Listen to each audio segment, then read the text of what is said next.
Hello, my name is Patty Storms, and in this lesson I will walk you through the process I used to make this Sgraffito bowl.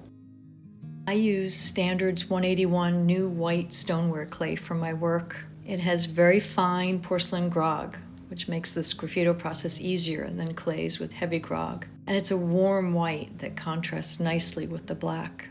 I love using this clay for both throwing on the wheel and hand building.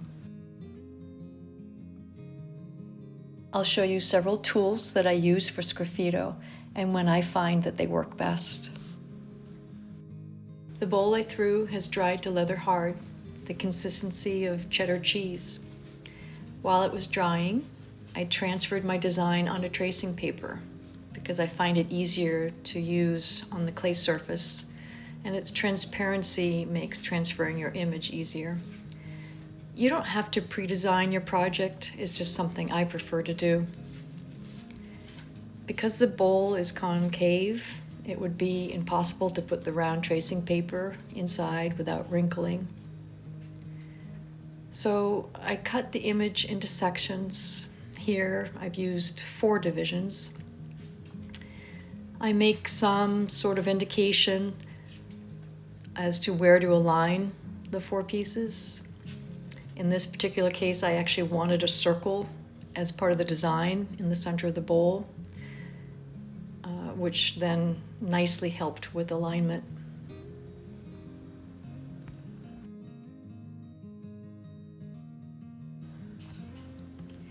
Before I start, I like to work on a cushion. I cover it in plastic just to keep it clean.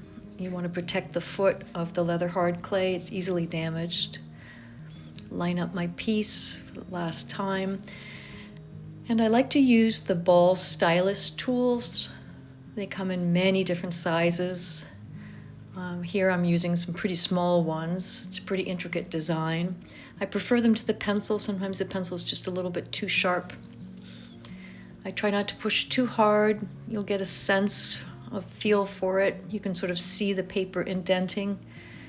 And I don't trace every part of the design. This is really just to give me a foundational start for the layout of what I'm doing. You can see how easily the clay takes the design. When it's complete, I just give it a good brush off, and now I'm ready for the underglaze. I'm using Amico's Velvet Underglaze, V370 Velour Black. I find the velvet underglazes have really great coverage. You're going to want to shake the underglaze. They are water-based. It's a colorant and a little bit of clay. Sometimes they'll thicken up a little bit over time. I like to test it out. I'm using a hake brush here, a smaller one. I use a bigger one for bigger surface areas. I'm going to start on the bottom of the pot. If I underglaze the inside and then flip it over to do the underside, then I risk damaging it when I put it on a hard surface. I'm using a banding wheel and I elevate the pot so it doesn't hit the banding wheel. But I'm going to protect it. You're going to apply 3 coats. I start with a very even coat on the base. I like to go one direction for the first one, and you'll see that I'll go a different direction for the second. Try to be careful about getting it on the bottom. You can wipe it off, but it just makes it so much easier. Some of them will stick to the kiln shelves if you're not careful. You've applied wet underglaze. I like to let it set for a while and dry up. Although I do cover it with plastic so it doesn't dry too much. And then you're going to continue with your second coat and your third coat, and then even your inside, and each time I let it rest for a bit and dry. Once you're completed, I wrap it and let it dry for a day or 2. Now that my leather hard pot has had a chance to rest and firm up a bit, I'm ready to start with my pattern. I'm using the ball stylus tool, and I'm just going to follow the outline. This will give me a sense of the pattern. I can always add things. I can even subtract things that I am not pleased with. You'll see little bits of clay start to build up. Use a very soft brush to brush them away. You don't want to blow them away. Now I'm ready to begin the deduction process. My favorite tool for this is the Kemper wire stylus. It's small, but very effective, and I have better control in small areas and around edges.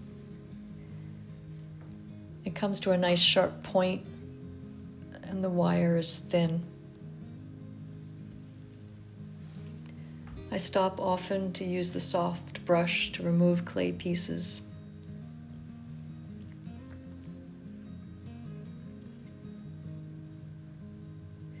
And if my design is intricate, I'll use a pin tool to pick up any little areas that I have missed.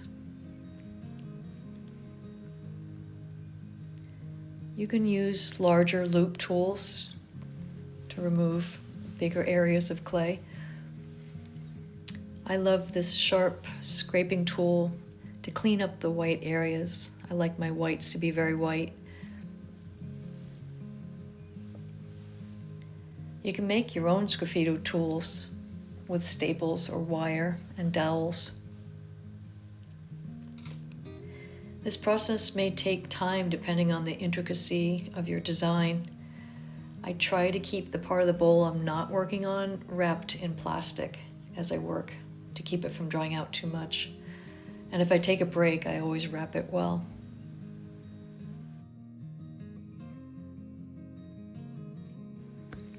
After drying my bowl slowly, I bisque fire at cone 06. Before glazing, I inspect the bowl for any areas that need a touch-up with the black underglaze.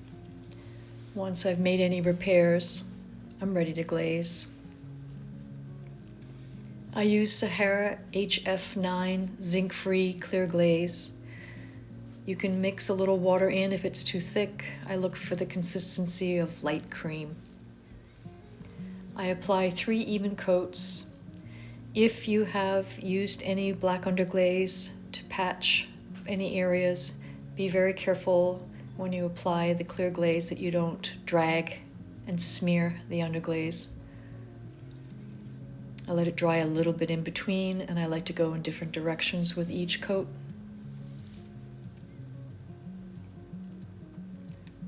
Try very hard not to get it on the bottom, and definitely you want to wipe it off before you put it on the kiln shelf. Flip it over and repeat the process on the inside. Again, if you've applied any underglaze on the bisque, be careful not to smear it with the first coat. You definitely don't want any drips or any pooling. Make sure it's very even. And once it's done, it will dry to an opaque color. Once the pieces have dried completely, I glaze fire at cone 6.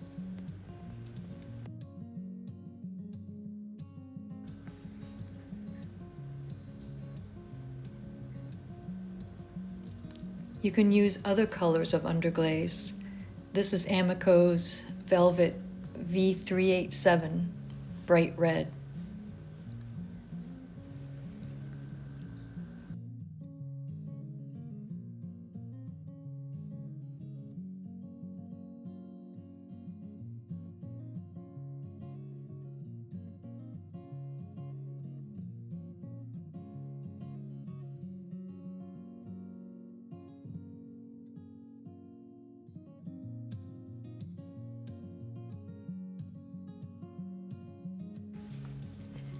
Thank you for watching. We have produced several more lessons that cover pottery, restoration, and kintsugi. If you're interested, please go to our website, lakesidepottery.com, and click the link for either pottery lessons or restoration lessons.